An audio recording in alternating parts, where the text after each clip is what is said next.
প্ৰথমতে মোৰ এই সকলোখিনি আচলতে দুটা অংশত ভাগ কৰা হৈছিলে যে শিৱনাথ বৰ্মন ডাঙৰীয়াৰ বিষয়ে কিছু কথা ক'ব লাগিব আৰু মোৰ ফালৰ পৰা কিছু কথা ক'ব লাগিব মোৰ এই বিজ্ঞান মনস্কতা বা বিজ্ঞান জনপ্ৰিয়কৰণ সম্পৰ্কে মোৰ ধ্যান ধাৰণা আৰু বৰ্তমানে কি কি কাম কেনেকৈ কৰা হৈছে কিছু কথা আপোনালোকক ক'ম বুলি মই ভাবিছোঁ। তাৰ আগতে আমাৰ শিৱনাথ বৰ্মন ডাঙৰীয়াৰ বিষয়ে আমাৰ ডেকা ডাঙৰীয়া বহুতখিনি কথা ক'লে। তেখেতৰ লগত ব্যক্তিগত সম্পৰ্ক কিছু মোৰ আছিলে।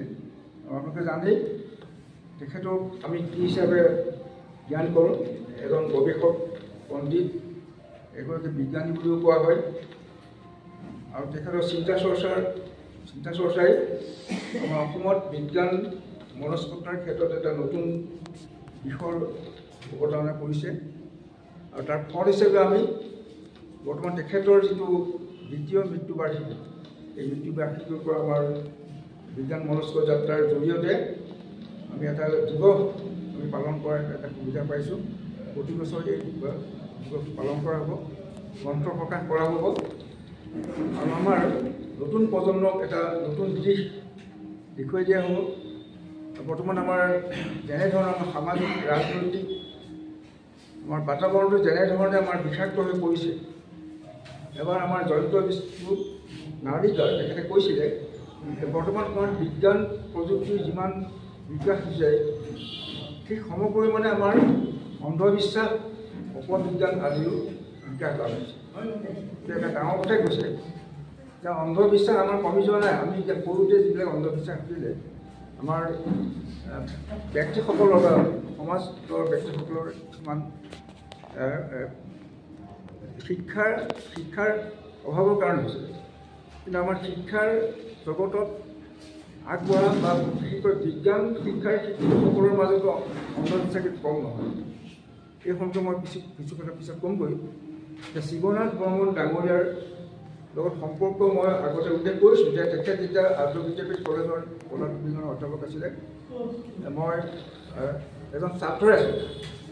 কটন কলেজৰ তৃতীয় থাৰ্ড ইয়াৰ ছাত্ৰ আৰু তেখেতৰ গ্ৰন্থৰাজিৰ কথা আমাৰ ডেকাই কৈছে।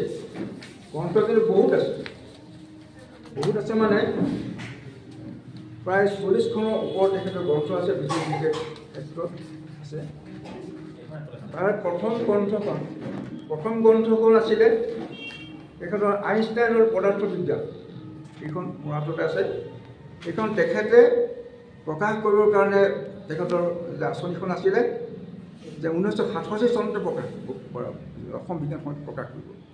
তেতিয়া তেখেতে যে অসম বিজ্ঞান সমিতিৰ ফালৰ পৰা মোক এই গ্ৰন্থখনৰ বিদ্যুৎ আগপিনে মোক আৰু এখন তেখেতে অসমীয়া ভাষাৰ ওপৰত অসমীয়া আখৰজনীৰ কথা এইখন এখন বিশিষ্ট গ্ৰন্থ। অসমৰ বানান পদ্ধতিৰ ওপৰত তেওঁ ইয়াত তেখেতৰ সংস্কৃতৰ জ্ঞান প্ৰস্তুত জ্ঞান। তাৰপিছত আৰু এখন তেখেতে যে শিশুৰ মাজত বিশেষকৈ তেখেতৰ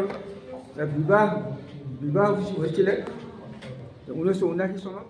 এইখন টংক মামাৰ অংকৰ সাধু। টংক মামাৰ অংকৰ সাধুত তেওঁ অংকটো অতি সহজ কৰি পেলাই এই যে নিজে টংক মামা হৈ পেলাই তেখেতে ছাত্ৰ ছাত্ৰীক বা ল'ৰা ছোৱালীক শিকাইছে। গতিকে বিভিন্ন ছবি আছে আৰু তেখেতে লিখিছে যে ৰাছিয়ান গ্ৰন্থ তেতিয়া মানে বহুত আছিলে। আমাৰ হাততো আছে কিতাপ। ৰাছিয়ান গ্ৰন্থৰ আলমত এই কিতাপখন লিখিছিলে, সুন্দৰকৈ ছবি তবি আছে। গতিকে এইখন এখন জনপ্ৰিয় এখন গ্ৰন্থ। গতিকে এনেধৰণৰ যে বিচিত্ৰ তেখেতৰ ৰচনাৱলী আছে। তেওঁলোকে কৰিলে এইটো পৰীক্ষণ কৰি তেওঁলোকে তাৰ পৰা তথ্য লাভ কৰিলে যে নহয় পানী এনেকৈ গালি পাৰিলেও পানীটো ৰং কলা নহয়। গতিকে এইটো এটা তথ্য, তাক যুক্তিৰে বিচাৰ কৰি তাক মানুহৰ মাজলৈ লৈ যাব লাগিব। এইটো হ'ল বিজ্ঞান। সাধাৰণভাৱে ক'বলৈ গ'লে বিজ্ঞানৰ অৰ্থ বহুত ব্যাপক, কিন্তু বিজ্ঞান হ'ল এইটো অধ্যয়ন আমি বিশ্ব বা বাহ্যিক জগতখন, প্ৰকৃতি জগতখন, এই জগতখনৰ তাত মানুহো এটা অংগ। সেইকাৰণে আমি মানুহকো মানুহৰ যি মানে শাৰীৰিক অৱয়ব, তাৰ লগতে মানুহৰ মানসিক যি হেৰি, এইবিলাককো আমি আজি বিজ্ঞানৰ চাৰিসীমাৰ মাজলৈ লৈ আহিছোঁ আৰু তাক অধ্যয়ন কৰা হৈছে। অধ্যয়ন কৰিছে, তাৰ পৰা বিভিন্ন ধৰণৰ জ্ঞান লাভ কৰা হৈছে আৰু এই জ্ঞানবিলাকক আমি আধাৰ কৰি মানৱ সভ্যতা, মানুহৰ যিটো সমাজ, এই সমাজটো অগ্ৰগতি লাভ কৰিছে। তো এই বিজ্ঞানিক বা বৈজ্ঞানিক চিন্তাৰ কেইটামান খুব গুৰুত্বপূৰ্ণ আধাৰ আছে। তাৰে এটা অন্যতম আধাৰ হ'ল, সেইটো হ'ল ৰেচনেল। ইয়াতে কৈছে যে যুক্তি ৰেচনেলিজিম বা ৰেচনেল থট। ৰেচনেল থটটো হ'ল মানুহৰ বৈজ্ঞানিক চিন্তাৰ এটা অন্যতম আধাৰ। ৰেচনেল থট নহ'লে বৈজ্ঞানিক চিন্তা কেতিয়াও থাকিব নোৱাৰে। যুক্তিবাদী চিন্তা তাৰ আধাৰ। আৰু দ্বিতীয় এটা গুৰুত্বপূৰ্ণ দিশ হৈছে যে বৈজ্ঞানিক চিন্তাৰ সেইটো হ'ল যে ই গুৰুবাদী চিন্তাৰ পৰা মুক্ত হ'ব লাগে। অৰ্থাৎ মোৰ গুৰুৱে এনেকৈ কৈছে বা অমুকত এনেকৈ লিখা আছে, বেদত এনেকৈ লিখা আছে, গতিকে কেতিয়াও প্ৰশ্ন তাত কৰা নাযাব। এই ধৰণৰ যিটো চিন্তা, এইটো বৈজ্ঞানিক চিন্তাৰ পৰিপন্থী।